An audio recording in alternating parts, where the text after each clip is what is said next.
আজকে রান্না করব ইলিশের বাচ্চা, মানে হচ্ছে জাটকা মাছ। জাটকা মাছ দিয়ে সর্ষে দিয়ে রান্না করব। সব সময় তো সর্ষে ইলিশ খেয়েছেন, ইলিশের ছোট বাচ্চাদেরকে দিয়েও ট্রাই করে দেখতে পারেন, ভালো লাগে কিন্তু।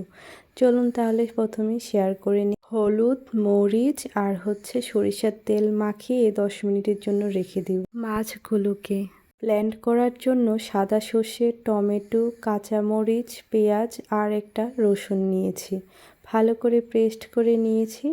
অন্যদিকে কড়াইতে সরিষার তেল দিয়ে দিব আর ফোড়নে দিব শুকনো মরিচ, কালো জিরে আর হচ্ছে তেজপাতা। যখন হয়ে আসবে সম্বারটা, তখন আমাদের পেস্ট করে রাখা মশলাটা দিয়ে দিব।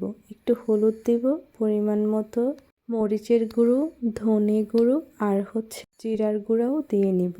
মশলাটা একটু ভালো করে কষিয়ে নেব কিছুক্ষণ, যেন হালকা কাঁচা ভাবটা চলে যায়।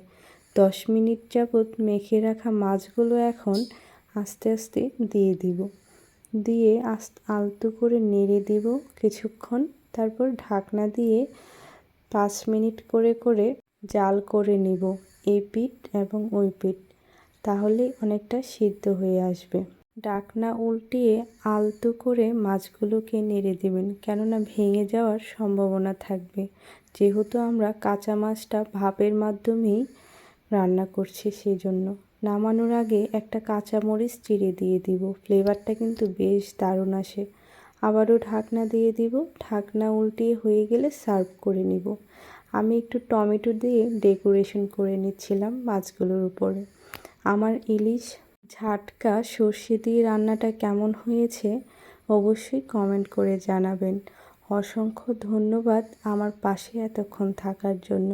এই মাছটা দিয়ে গরম গরম ধোয়া ওঠা ভাতের সাথে পরিবেশন করে নিলে একদম জমে যায় কিন্তু। সেদিন খেয়ে আমার শাশুড়ি মাও বেশ পছন্দ করেছিল এবং আমার কাছেও মনে হয়েছিল ঝাটকা দিয়ে সর্ষে পাতুরিটা খেতে কিন্তু খারাপ লাগে না। অবশ্যই একদিন ট্রাই করে দেখতে পারেন আপনিও চাইলে। ভিডিওটা একটু লং হয়ে গেছে, তারপরও ভাবলাম আপনাদের সাথে শেয়ার করি। আরেকটা কথা বলি, অনেকে আছে ভিডিও সম্পূর্ণ না দেখে কমেন্ট করে যান, এটা আপনার জন্যই ক্ষতির কারণ হয়ে দাঁড়াবে, কারণ এই কমেন্টটা আপনার কোনো লাভ আসবে না, স্পাম কমেন্টে পড়ে যাবে। অনেক সময় আপনারা কমেন্ট করেন, সাথে সাথে হয়তো আপনাদের বাসায় গিয়ে কমেন্ট দিতে পারি না, তবে অবশ্যই আমি আমার সময় মতো আপনাদের বাসায় গিয়ে কমেন্ট দিয়ে আসব, এটা আমার দায়িত্বর মধ্যে পড়ে। অসংখ্য ধন্যবাদ, অসংখ্য ধন্যবাদ।